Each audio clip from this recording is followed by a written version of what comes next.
Assalamualaikum warahmatullahi wabarakatuh. Nama saya Raisa Rahmi. Saya dari kelas akuntansi B UIN Malang. Baiklah, kali ini saya akan menjelaskan mengenai teori biaya produksi. Langsung saja. Dimulai dari pengertiannya. Biaya produksi adalah semua pengeluaran yang dilakukan oleh perusahaan untuk memperoleh faktor-faktor produksi dan bahan-bahan mentah yang akan digunakan untuk menciptakan barang-barang yang akan diproduksi perusahaan. Para ekonom biasanya berasumsi bahwa tujuan perusahaan adalah memaksimalkan keuntungan. Apakah keuntungan perusahaan itu? Keuntungan perusahaan disebut dengan pendapatan total, yaitu jumlah uang yang diterima oleh perusahaan dari penjualan produk-produknya. Yang kedua, biaya total, yaitu nilai pasar dari bahan-bahan yang digunakan oleh perusahaan dalam proses produksi. Misalnya dalam membuat bakso.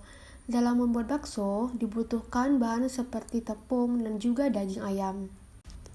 Nah, untuk memperoleh pendapatan lebih yang diperlukan untuk menutupi ongkos produksi disebut keuntungan. Keuntungan ini didapati melalui rumus pendapatan total dikurangi dengan biaya total. Selanjutnya, biaya produksi yang dikeluarkan setiap perusahaan dapat dibedakan kepada dua jenis. Yang pertama, biaya eksplisit, dan yang kedua, biaya implisit. Selanjutnya, jenis-jenis biaya. Yang pertama, biaya internal, dan yang kedua, biaya eksternal. Selanjutnya, berdasarkan jangka waktu produksi. Yang pertama, biaya jangka pendek, yaitu biaya yang menunjukkan sebagian faktor produksi tidak dapat ditambah jumlahnya. Salah satu faktor produksi bersifat tetap, yang lainnya berubah. Yang kedua, biaya jangka panjang, yaitu biaya yang menunjukkan semua faktor produksi dapat mengalami perubahan. Semua faktor produksi bersifat berubah. Dalam jangka pendek, biaya produksi terdiri dari beberapa biaya, yaitu sebagai berikut. Nah, yang pertama, biaya total, yaitu keseluruhan biaya yang harus dikeluarkan oleh perusahaan untuk membeli semua keperluan, baik barang dan jasa yang akan digunakan dalam proses produksi demi menghasilkan suatu barang. Rumus untuk mencari biaya total adalah total fixed cost ditambah total variable cost. Yang kedua, biaya tetap total merupakan keseluruhan biaya yang dikeluarkan oleh perusahaan untuk mendapatkan faktor-faktor produksi yang tidak dapat diubah jumlahnya dalam jangka pendek. Biaya yang tidak berubah walaupun jumlah barang yang diproduksi berubah. Contohnya, membeli mesin, membayar gaji karyawan, dan lain-lain. Dan yang ketiga, biaya variabel total atau total variable cost, yaitu keseluruhan biaya yang dikeluarkan untuk memperoleh faktor produksi yang dapat diubah jumlahnya. Biaya yang jumlahnya berubah ketika kuantitas output yang diproduksi juga berubah. Nah, kita lihat pada kurva. Kurva TFC bentuknya horizontal karena nilainya tidak berubah walau berapapun banyaknya barang yang diproduksinya. Pada kurva TVC bermula dari titik 0 dan semakin lama semakin bertambah tinggi, bahkan sampai tegak yang menggambarkan bahwa produksi dipengaruhi oleh LDR, yaitu hukum hasil yang semakin berkurang.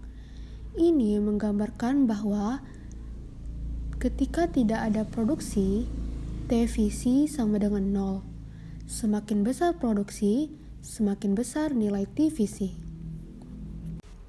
Efek dari LDR itu, pada permulaannya, bila jumlah faktor berubah masih sedikit, produksi marginal akan meningkat dan menyebabkan TVC berbentuk agak landai, atau 0 sampai dengan Q3. Tetapi, bila produksi sudah semakin banyak, produksi marginal semakin berkurang dan menyebabkan TVC semakin tegak. Q3 ke atas. Nah, selanjutnya biaya tetap rata-rata, yaitu biaya yang dibebankan setiap unit output yang dihasilkan atau diproduksi. Rumusnya, total fixed cost dibagi dengan jumlah produksi barang. Nah, selanjutnya biaya variabel rata-rata atau average fixed cost, yaitu biaya yang harus dikeluarkan perusahaan yang jumlahnya sesuai dengan volume kegiatan perusahaan. Cara mencarinya, total variable cost dibagi dengan jumlah produksi barang. Lalu ada biaya total rata-rata atau ATC. Biaya ini tidak dapat menunjukkan berapa banyak biaya total, akan berubah seiring dengan perubahan tingkat produksinya. Cara mencarinya, total cost dibagi dengan jumlah barang. Yang terakhir, biaya marginal atau marginal cost. Peningkatan biaya total yang berasal dari produksi satu unit output produksi. Misalnya, jika perusahaan memproduksi 1000 unit, biaya tambahan peningkatan output menjadi 1001 unit, yang berarti adalah biaya marginal. Rumusnya adalah delta total cost dibagi dengan delta jumlah produksi barang. Nah, ini ada kurva. Kita lihat pada garis AFC. Dia menurun dari kiri atas ke kanan bawah yang menggambarkan semakin besar jumlah produksi, maka semakin kecil biaya tetap rata-ratanya.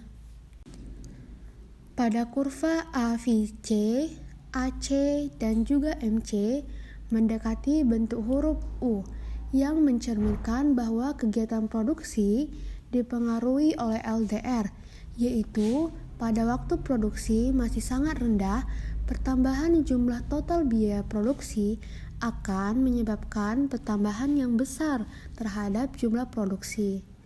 Tapi bila produksi menjadi semakin banyak, jumlah total produksi akan menimbulkan pertambahan produksi yang semakin sedikit. Akibatnya, bila produksi sedikit, kurva AC, AVC, dan MC menurun, dan bila jumlah produksi sudah semakin meningkat, kurva AC, AVC, dan MC akan menaik. Nah, ini ada tabel dari biaya-biaya jangka pendek. Kita masukkan saja sesuai dengan rumusnya masing-masing, maka hasilnya akan ada pada tabel ini. Berikut adalah teori biaya produksi jangka panjang. Nah, yang pertama ada biaya yang berhubungan dengan biaya jangka panjang. Yang pertama, biaya total jangka panjang atau LTC. Rumusnya LTC sama dengan LVC. Yang kedua, biaya marginal, yaitu rumusnya LMC sama dengan delta LTC dibagi delta Q. Dan yang ketiga, biaya rata-rata jangka panjang atau LAC. Rumusnya LAC sama dengan LTC dibagi Q. Nah, ini ada kurva dari teori biaya produksi jangka panjang. Ada SRAC atau AC jangka pendek, lalu ada LRAC atau AC jangka panjang. LRAC, kurva yang menunjukkan biaya rata-rata minimum pada berbagai tingkat produksi bila perusahaan dapat selalu berubah kapasitas produksinya. Lihat bagian dari AC1 sampai pada titik A, kurva AC2 dari titik A ke titik B, dan bagian AC3 dimulai dari titik B. LRAC dibentuk oleh kurva SRAC yang tidak terhingga banyaknya, sehingga LRAC berbentuk U yang menyinggung SRAC. Berikut adalah pengertian dari skala ekonomis, skala disekonomis, dan skala hasil tetap. Berikut adalah kurva dari skala ekonomis, skala disekonomis, dan skala hasil tetap. Bisa dilihat. Dan yang terakhir, berikut adalah penyebab timbulnya dari skala ekonomis dan skala disekonomis. Baiklah, sekian dari presentasi saya. Jika ada kesalahan baik dari materi maupun kata, mohon dimaafkan. Sekian, Assalamualaikum warahmatullahi wabarakatuh.